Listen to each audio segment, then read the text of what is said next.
Liberty University, Candace Owens. And here to weigh in, Candace Owens is Turning Point USA's communications director. For folks who are unfamiliar with your story, a couple of weeks ago you were at a town hall and you confronted a Black Lives Matter protester and you countered what they were saying, and then a day or two later Kanye West said he liked the way you thought. And then everything unraveled on the political left where they came after you. What's so dangerous about a black woman believing that she can do it without government handouts? What's so dangerous about a black woman that's promoting independence of thought in the black community? Earlier this morning, friends of this program, Charlie Kirk and Candace Owens, were brutally harassed by far-left protesters, having breakfast.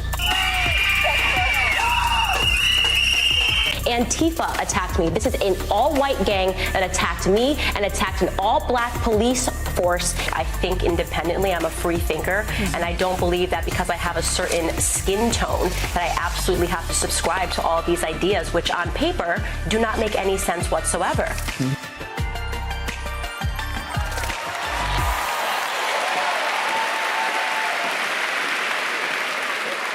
Hello.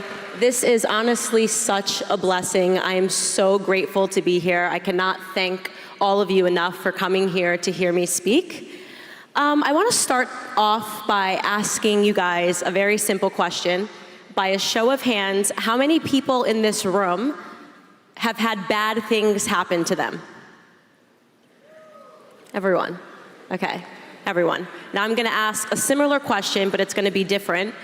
By a show of hands, how many people in this room consider themselves a victim? Wow, really impressive. Normally I get a few hands, and that's really impressive. So the differences in these questions is a difference in mentality. I have been smeared, libeled, I have been protested, I have been kicked out of restaurants, I have been assaulted because I go around with a very simple message, which is that bad things happen to everyone, but a victim mentality is not something that you should possess because a bad thing happens to you. This has earned me the title of being called anti-black, anti-LGBT. I have been called a Nazi sympathizer, among other things, because I have this idea that if we don't accept ourselves as oppressed and we accept ourselves as the victor of our experiences, then we can achieve more in life. So let me tell you a little bit about me that you're not gonna find in all of these articles that basically want people to believe that I am somehow a white supremacist, which is quite impressive that I get called a white supremacist. I grew up in Stamford, Connecticut. I did not, yes, is there some Connecticut love here? That's awesome. I grew up in Stamford, Connecticut, in a really small apartment I share with my sisters. I have two sisters. Did not grow up, I grew up in poverty. My family didn't have much. We had the exterminator coming into our apartment when I was a little girl to get rid of the roaches every week because we lived in a low-income housing structure. About the time that I was 8 years old, my grandfather decided, he came to our apartment and he said, I really don't want my grandbabies to live in this sort of a situation, and he moved us into his very middle-class house. Now, my grandfather is a very, very, very pious man. Living in his home meant that every single morning, I was meant to read the Bible. He would pick a scripture, and me and my brothers and sisters would sit around the table, and he would ask us questions, and based on our understanding of the scriptures and the Bible, we would be awarded different hot chocolate mugs in the morning. I never really in my life thought that that was a meaningful way to grow up. In fact, when I was introduced to the public school system, I was embarrassed. I was embarrassed about my relationship with God. I wanted it to go away. I didn't want people to know that my grandparents were so Christian, that they wanted us to read the Bible every morning. That wasn't cool. That wasn't a cool way to live. And so I shed that. I shed that throughout most of middle school. I hid it. And in high school, I completely shed it when my grandparents moved down south. In high school, I had a very unique experience happen to me, which reporters and journalists do not like to report on because it completely disrupts their narrative that I don't understand that bad things happen to black people, that I don't understand that there's racism in the world and that people can be hurt by racism. When I was in high school, I had a boyfriend. It's my first boyfriend. I thought I was really cool. And he and I went to watch a movie at his house. We were watching Talladega Nights. It's a great movie if you guys haven't seen it. For those of you that have seen it, I never know what to do with my hands, just like Ricky Bobby. So I was watching Talladega Nights and my phone rang, and it was a blocked call, and I don't pick up blocked calls, so I sent it to voicemail. My phone rang again, I sent it to voicemail again. My phone rang 4 times. By the time the movie was over, I had 4 missed voicemails, which was really an insane thing. So I went home and I listened to the voicemails after a great night, and what I heard was something really horrific and terrifying. On the other end of the line, there were 4 male voices, and they were alternating. They were calling me the N-word. They were saying that they were gonna put a bullet in the back of my head as they had done to Martin Luther King. They were calling me Rosa Parks. They were telling me that they were going to tar and feather my family. It went on for a really intense, I would say 5 minutes, and when I hung up the phone, the first thing that I did was I broke down and I cried because I couldn't think of 4 people that would say those words to me. I couldn't even think of one person that would say those words to me. Here I am, I'm a senior in high school, living my best life, and I get these terrible messages. So I went to bed the next morning, I had a class, a philosophy class, and we happened to be talking about racism, and I told my teacher, I rose my hand and I told him what happened.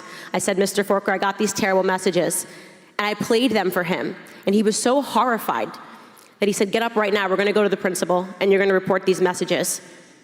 The principal immediately called the police. And that was the beginning of what would represent a very dark life, a dark period in my life. It turned out, by some random stroke of my own misfortune, that I did not know, as I had said, 3 of those people in the car. One of those 3 people in the car that night that left me those messages happened to be the current Democratic governor of Connecticut's son. And instantly, this case was elevated, and my face, a high school senior, was splashed on the front pages of every newspaper in Connecticut and in New York, calling me a victim of a hate crime. That's a really, really, really heavy word, a victim of a hate crime. It turned out that one of the kids in the car was a former friend of mine, and I used to hang out with him and a group of my friends all the time. And once I got a boyfriend, I did what most girls do, and I just wanted to be with my boyfriend, and he was hurt. And one night he got into a car and he was drinking, and with 3 people that I didn't know, and they decided to leave me these voicemails. Now, of course, because a politician's son was involved, the FBI had to get involved to trace the origins of the messages because nobody wanted to come clean and say that they had left them. So I went from watching Talladega Nights to being a front page cover story to being called a victim to having everyone in my high school and in my town debate whether or not the messages were real, why the FBI investigated it. Of course the messages were real. Of course, after the FBI included their 6-week-long investigation, they determined that I did in fact receive these messages from these men, and 6 weeks later, all 4 of them were arrested. The youngest person in that car was only 14 years old. And then, of course, after the entire world was debating it, reading letters to the editor where people either called me a liar, a hero, a victim, it was over, just like that. The press was over. They were ready to move on from the situation. And that seems to be a common theme. We're looking for the oppressed and the oppressor. These kids were labeled racist, I was labeled a victim. How did that turn out for me? Well, for me, it turned out into 4.5 years of anorexia. The next years of my life, that title, I was so scared going into college, afraid that people that I was meeting were gonna Google me and they were gonna find this story, that they were gonna find that I was a victim, that they were gonna think that I somehow started this or I deserved it, or they were gonna take a side in the same way that people in my town had taken a side. The only way that I felt that I could assert control over myself and over my narrative was through having anorexia. It took 4.5 years of me having an eating disorder before something woke up in me. I was living in Manhattan. I was paying down student loans. I went to school and I majored in, quite ironically, journalism, something that I don't believe in as much today. And I began to take yoga classes. And I had lived a life partying throughout college, drinking, really had fallen far from the girl that sat at the kitchen table with her grandfather reading the Bible. My friend said, let's take a yoga class. I went to yoga class, and suddenly that silence, that meditation, the prayer that people have, I really, for the first time in a really long time, was able to have conversations with myself. Candace, what are you doing?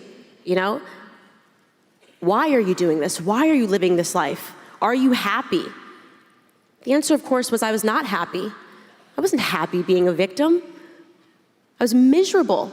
I was allowing it to eat me alive. I was able to meditate my way, and people say, how did you get over your anorexia? Meditation, yoga. I was able to meditate myself back into health with conversations and prayer and focus. And here's what I discovered. What happened to me in high school didn't just happen to me, it also happened to the 4 kids that left those terrible messages. Because a 14-year-old, a 15-year-old, a person that was my former friend, they can't be racist. That's a heavy word. That's a really heavy word. What they were young kids that were trying out what it was like to be mean in a generation that has smartphones, in a generation that can send text messages, can send Facebook and Instagram messages around the world in a matter of nanoseconds, something that the adults that had raised us had never experienced before in their lives. We are the LOL generation. When I was a little girl, my dad had a beeper.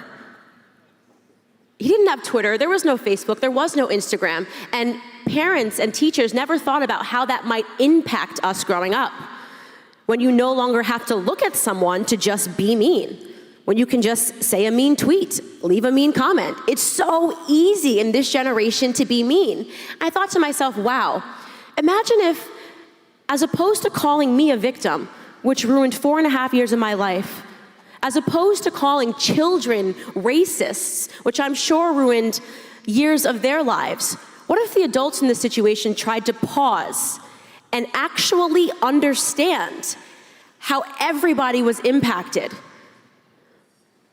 What if the adults tried to understand what it's like being a kid coming up in this generation, how easy it is for us to be mean?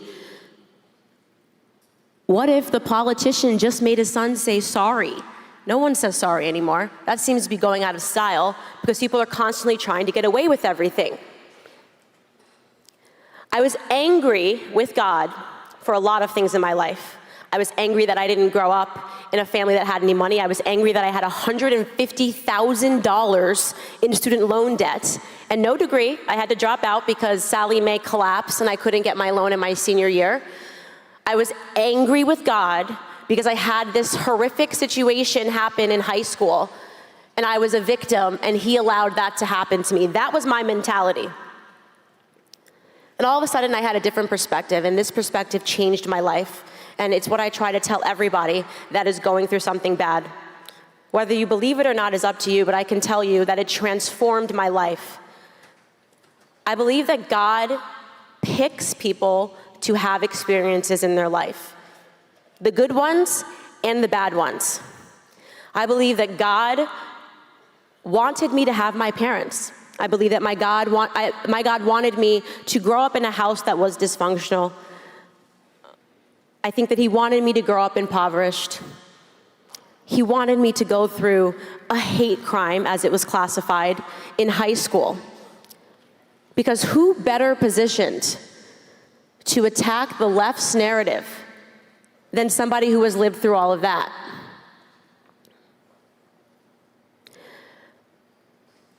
In 2017, in early 2017, I had such an interesting moment. I was still drinking, and suddenly, after a night of drinking, I woke up in the morning and I just broke down crying. It was the most bizarre thing. Nothing happened. There was nothing eventful that happened. I broke down crying. And I said to someone close to me, I have this feeling, and it was the first time that I had said that God wanted me to do something, that God wants me to quit drinking. Just like that. I just quit drinking because I broke down crying in a room and had a sense that God wanted me not to poison my body anymore. That he wanted to be able to open the universe up to me in a way that it had never been opened up to me. I quit drinking, and I uploaded my first YouTube video, which was called Mom, Dad, I'm a Conservative. What happened next, I could have never predicted.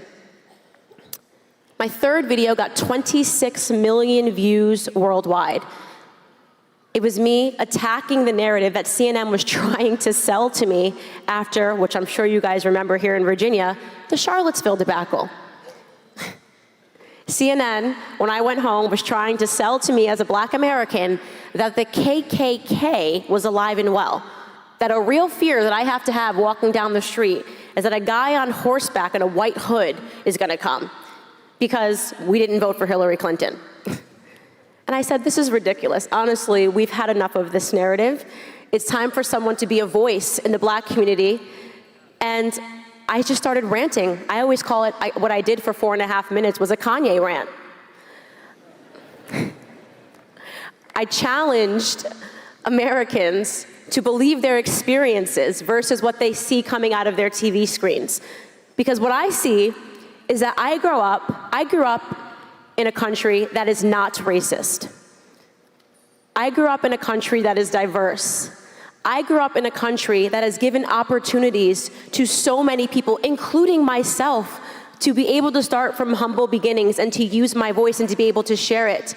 And tell me, in what other country in the world do people have those sorts of opportunities that they could flip open a laptop, Kanye rant for 4 minutes, and reach 26 million homes?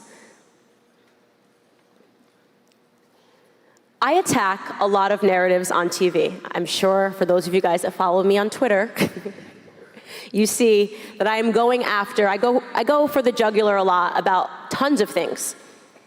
I speak out against feminism because it's not feminism.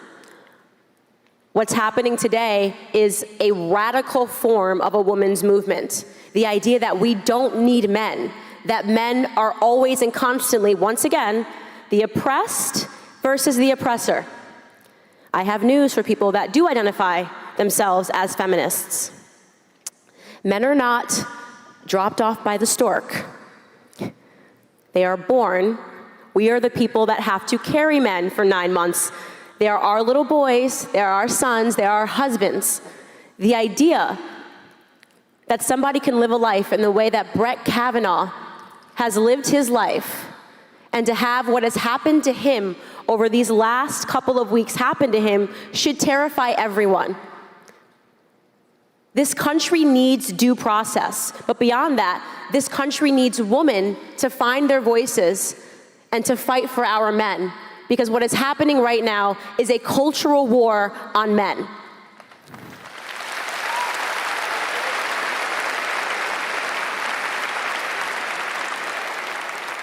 Quite controversially, I also speak out against Planned Parenthood, and I know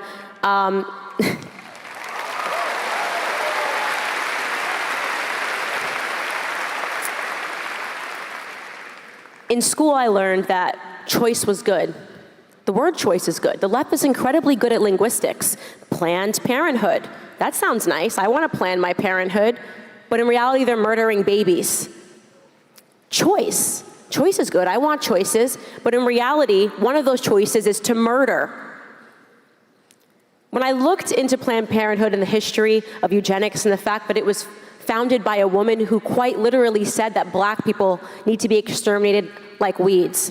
When I looked into the numbers and I understood that 900 Black babies are aborted every single day, and yet CNN wants me to pay attention and be upset and enraged and to boycott and to protest for the 16 unarmed Black men that are shot and killed by police per year. No voice for the 18 million black babies that have been ripped from the wombs of their parents since 1973. That's acceptable. They've branded that as okay murder. That is the focus that I try to deliver to the black community, to understand that our population growth has stagnated. And it is due to the fact that we are being taught to murder our children. That has labeled me as somebody that's controversial. She doesn't believe in Planned Parenthood. I'll tell you what else I don't believe in. I don't believe in the welfare system.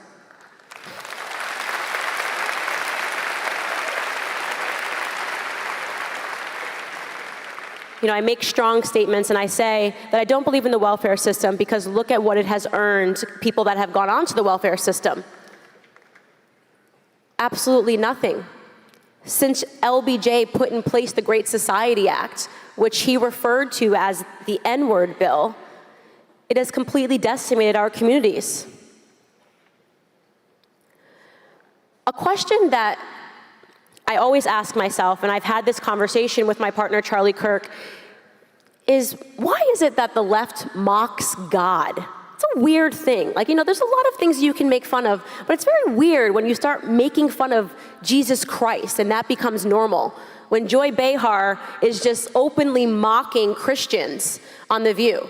When they're openly mocking the fact that our Vice President, Mike Pence, has respect for his wife and believes in Jesus Christ. Why would they do that? The welfare system is an interesting study as to why. My belief is that the left wants to grow government. It wants government in many ways to replace God in people's lives. It wants people to turn to government for solutions, for every solution. Someone had told me that, hey, Candace, you know, the argument for pro-choice is that Planned Parenthood also does a lot of really great things, and I'm sure that's true. You know, they supply birth control pills, and they conduct mammograms, and women can go there for other health concerns. And I say that's really great, but they're also murdering people. There's no justification for murdering people. How do we get to a point in society where people understand the value of a human life? If we don't have people boldly and courageously standing up and speaking out against these systems, which are meant to make us place so much faith in the government, so much faith that the government can fix all of our issues, so much faith that the government understands how many human lives are worth being born. How do we reverse that? Every single person in here, I believe, has had a series of experiences that are prompting them to do something great in this world. At the moment that you believe in yourself, at the moment that you get back to your center, that you align yourself with the universe, with God, the universe will open itself up to you. It certainly did for me. Maybe not every person is going to do what I did. Maybe not every person is going to quit their job and decide they're going to make YouTube videos. But make no mistake, there is a cultural war happening, and every single one of you can do something and participate in it in some regard. My focus, obviously, has been on presenting a new perspective to the Black community. I think we are in desperate need of new voices in the Black community. We are in desperate need of somebody that will stand on a platform and say, hey, it's actually not cool to be a victim. There's no value in being a victim. You win no awards for being a victim, unless you're Colin Kaepernick.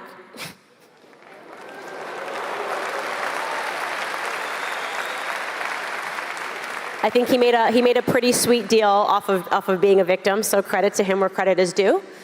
But the message that he is selling to people, of course, is not going to get them anywhere. At the moment that you believe that you can't, you won't. At the moment that you believe that you can, you will. Why is that controversial? Why wouldn't the left want to tell the truth about me? That I stand on a stage and I tell people all across the country that I believe in them. That's what I'm saying. Every time I stand on a stage in a room, at a university, at a college, I say, hey guys, I believe you. I believe in you. You can do it without government handouts. You can do it based off of good ideas. You can do it based off of hard work. You can do it with Jesus Christ.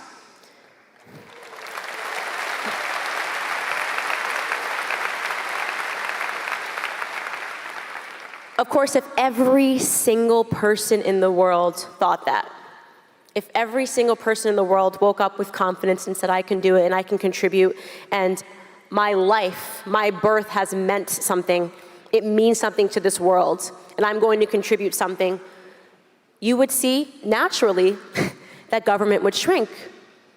That when people were faced with problems, they wouldn't run to an arbitrary welfare system. They would turn to God, they would turn to their communities, and they would nurse themselves back to health. That's what you would see. And that is why I believe in my heart that I have been considered a threat to the left and to the establishment. Kanye West, man, he's a wonderful man. It's so great to look back at everything now and to remember his song, Jesus Walks. How many of you guys know that song? And he made that song, he made that hip hop song, Jesus Walks, because people told him that he couldn't talk about Jesus and he couldn't make Jesus cool. So he made it a #1 album. He made it a #1 track, talking about Jesus and feeling that Jesus was walking with him in what he was doing.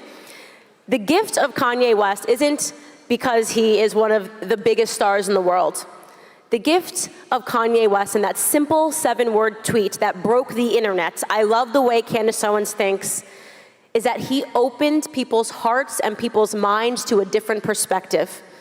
The gift of Kanye West putting on the MAGA hat was that it completely destroyed the narrative. I love Donald Trump.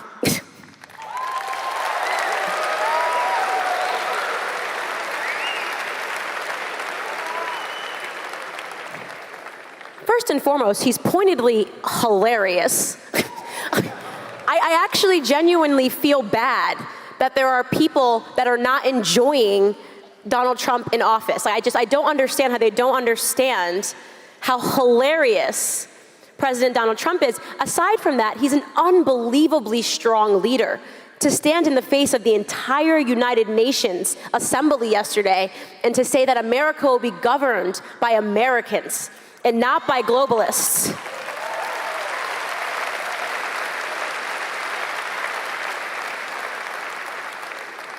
What is it that President Donald Trump, Kanye West, and Candace Owens have in common that we have grown so fond of each other? I think Kanye West describes it as dragon energy. And to me, I think it's individualism. It's believing in yourself. It's standing up in the face of everybody telling you you can't. You're not allowed to think that. You're a black man. You can't think that.